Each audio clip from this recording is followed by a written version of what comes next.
I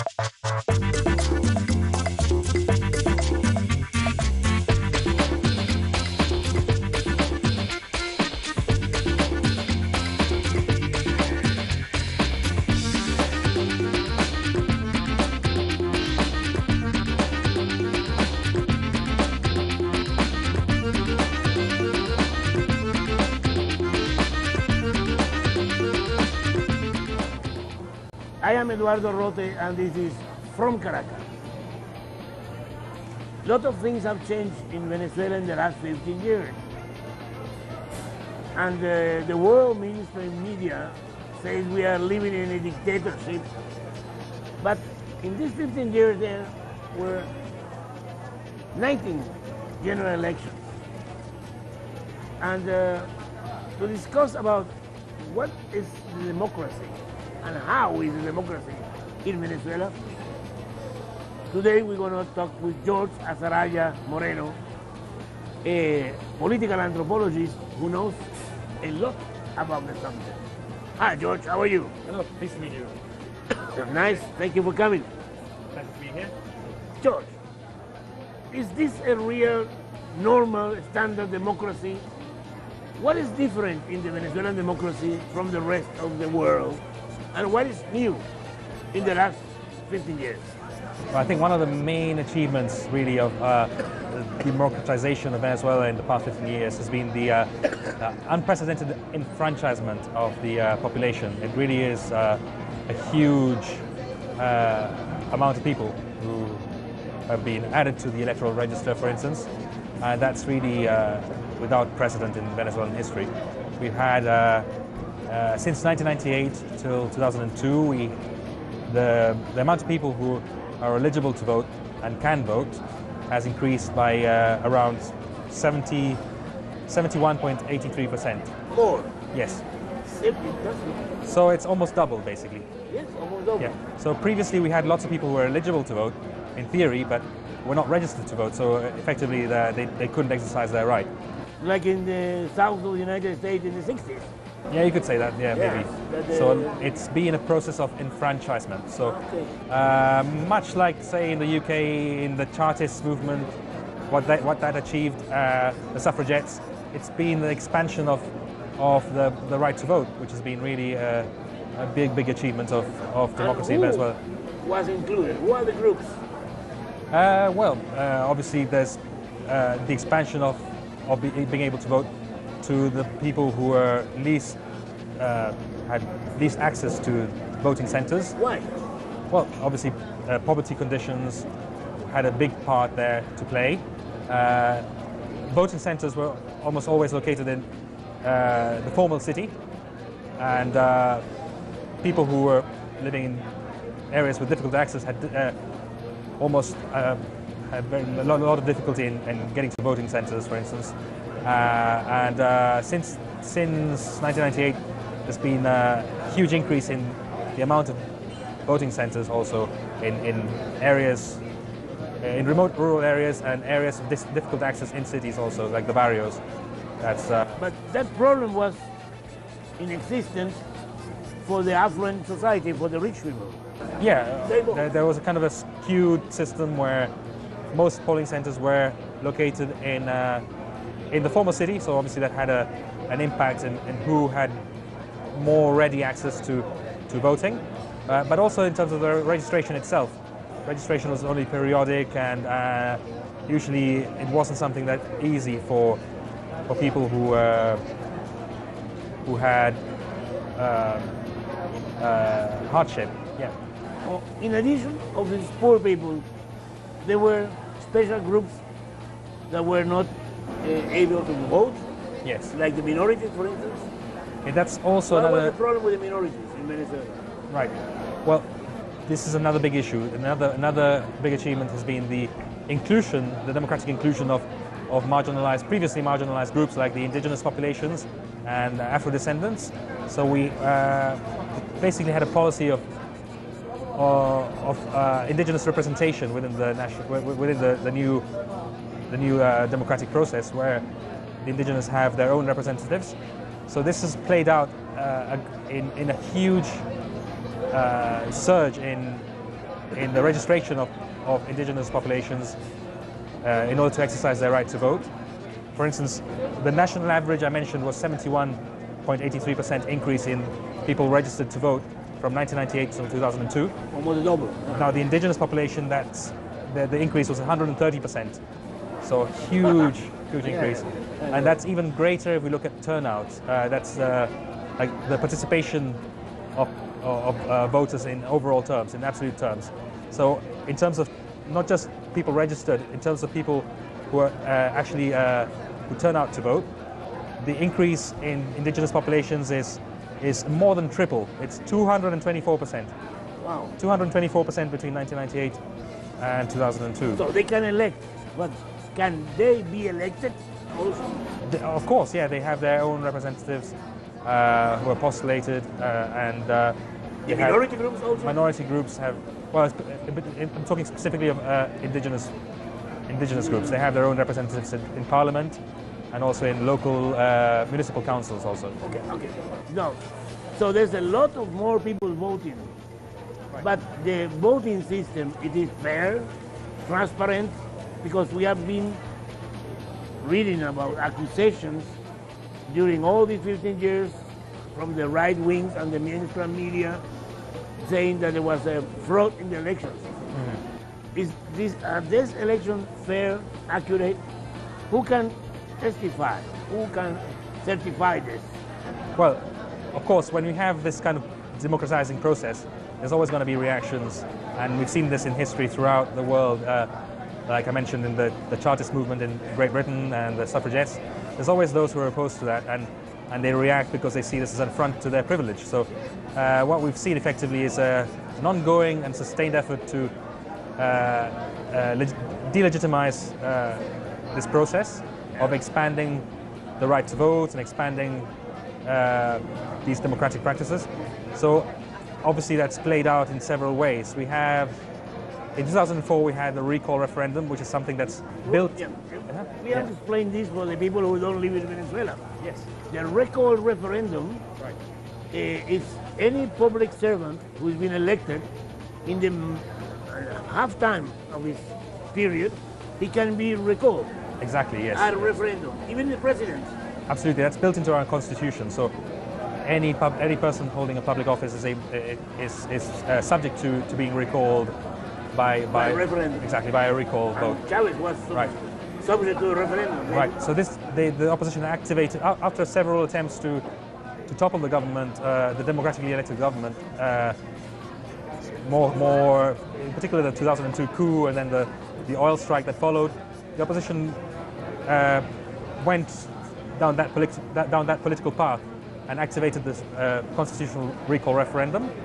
But then, when they lost, they basically said the vote was fraudulent, and despite the fact that the Organization of American States and quite a huge amount of international observers certified the result. Jimmy Carter said something about it. Absolutely. Well, recently Jimmy Carter insisted that we had the best electoral system in the world. Now the point is that this sustained effort, obviously, it's been an ongoing onslaught, and it has, in a sense, had a certain impact in how they've tried to delegitimize the process. So in 2004, they said the vote was fraudulent, despite the fact that the result was completely certified. What happened in 2005 was more serious, because essentially the opposition decided to boycott the 2005 parliamentary elections altogether. So they pulled out of the democratic process. They don't go to elections? They didn't go to elections in the parliamentary elections. So why is that significant? Obviously, from the parliament, the branches of government are elected. So if you pull out of the process, you're deliberately impacting in how the branches of government are perceived, because you pull out of the process, you don't participate in the election of the branches of government, and that's naturally going to have a perverse effect in terms of legitimacy. You deprive the government and the people of an opposition. Exactly. So no matter how far or to what stretch the branches of government go to try to adhere to the constitution, there's always going to be this legitimacy issue in terms of how the opposition sought to pull out of that process then. We have something similar in Costa Rica recently, where the opposition decided to pull out of the second turn of the presidential vote. Obviously, it's easier to pull out rather than lose the second runoff vote, and it's a similar kind of thing where you decide to pull out and create in a sense create a adverse situation for whoever wins, and that's funny because the opposition, the right wing in Venezuela and in most of the countries of Latin America, they proclaim themselves as Democrats. And they say the others are communists, socialists, anti-democrats, but this movement of not going to election is not a very clever one. Have they pronounced about this? Have they give any sign of repentance about this? Curiously, there are varying voices in the opposition. I think, obviously, most of them they try and look at this democratic process in isolation. They don't acknowledge the fact they've been continually attacking or pulling out of these democratic procedures.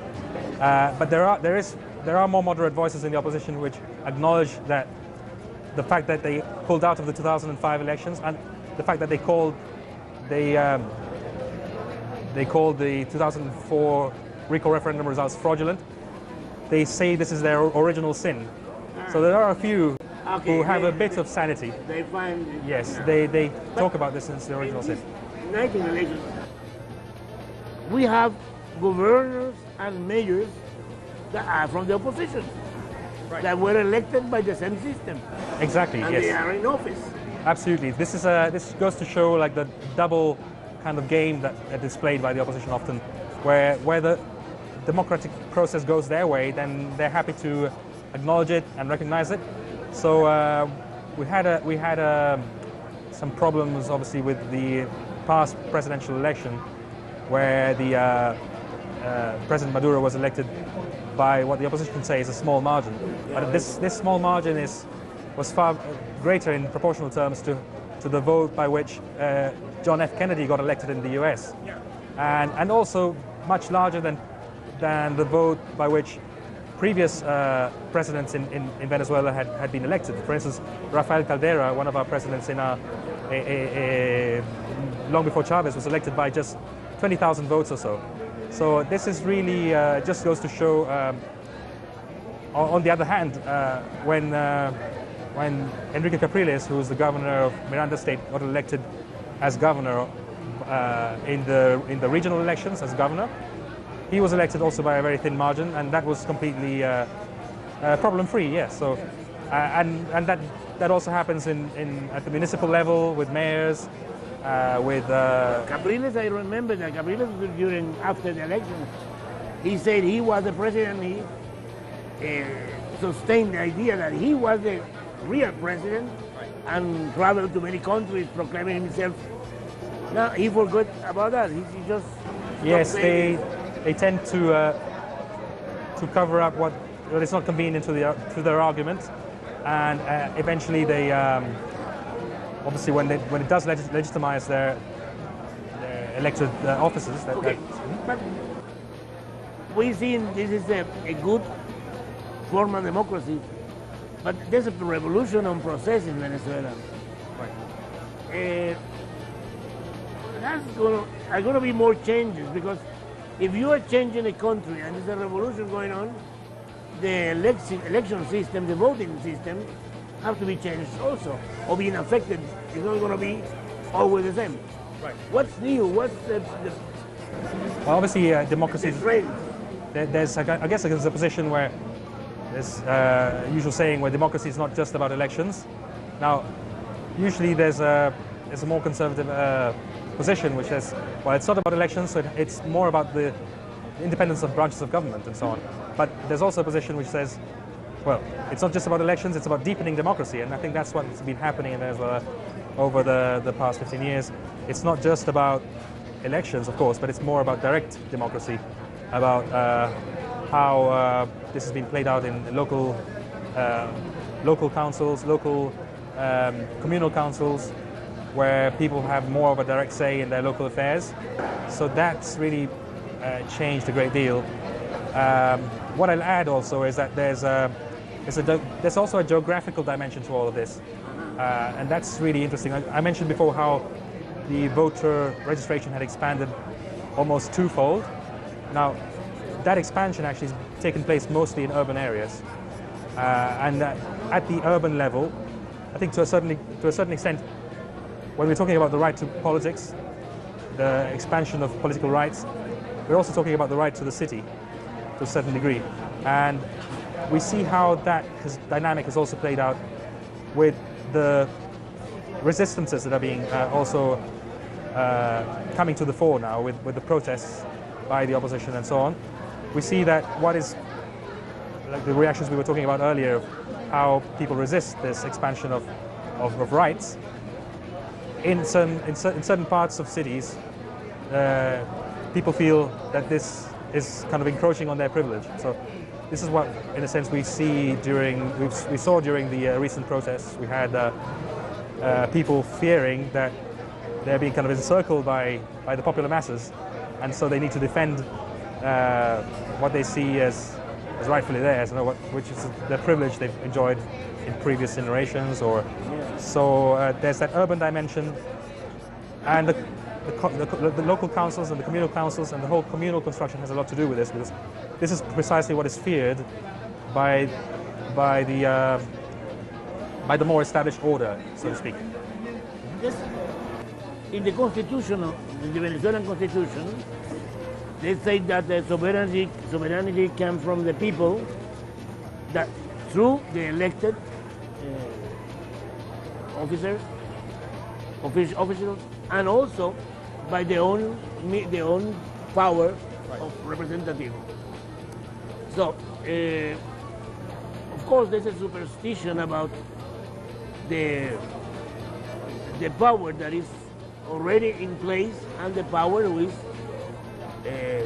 in process of being constituent, how we call it in English, poder constituyente y poder constituido. Right. How do you say that in English? Constituent power and I guess constituted power or established power, yeah. Is it different? You think in the future there's going to be change in the relationship between the state and the voting system and the new forms of political organization of the people of Venezuela? I think that's something we have to... They're going to get richer. Yeah, I think it's a process that's ongoing, and how that is resolved, because obviously there's tensions between established institutional structures and formal representative democracy, and how direct democracy works, in a sense. So I think it's an ongoing process, and how that's going to continue to be enriched. I think one interesting thing to bear in mind is how in previous governments, or in the Fourth Republic, or following, let's go back to the end of the dictatorship of Pérez Jiménez, for instance. What happened after that was interesting.